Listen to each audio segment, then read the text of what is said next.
अस्सलाम वालेकुम व्यूअर्स, मैं हूं आपका होस्ट मोहम्मद अकीर और हमारे इस चैनल में आप सबको खुश आमदीद। नाज़रीन इकराम, आज की इस वीडियो में मैं आपको बताऊंगा कि कबूतर पालना कैसा है। अल्लाह के नबी हज़रत सल्लल्लाहु अलैहि वसल्लम ने क्या इरशाद फरमाया है, तो आइए जान लेते हैं आज के इस वीडियो में। दोस्तों, कबूतर को पालना तो सही है, लेकिन इसके लिए ज़रूरी है कि उनकी अच्छी तरीके से देखभाल की जाए। और अगर आप कहीं घर से बाहर जाएँ तो उनकी ग़िज़ा का बंदोबस्त करके जाएँ।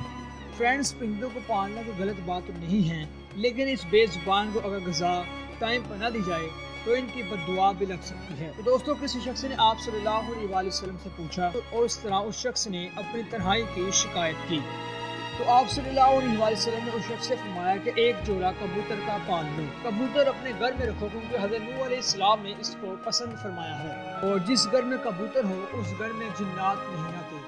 कबूतर पालना एक बहुत ही मुश्किल बात है, लेकिन कबूतर पालने का शौक बहुत ही आम समझा जाता है, जो कि बिल्कुल गलत है।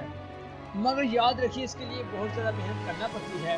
पुराने ज़माने में कबूतर को पैगाम भिजवाने के लिए इस्तेमाल किया जाता था, यानी पुराने ज़माने में अपना किसी ने पैगाम भिजवाना होता था तो कबूतर को भेजा जाता था। कबूतर इस तरह उनका पैगाम भिजवाता था।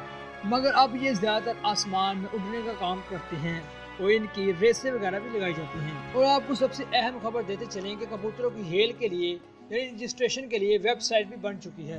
तो दोस्तों, कबूतर पालना इस्लाम तो जायज़ है, बस आपको उनकी देखभाल अच्छी तरीके से करनी चाहिए।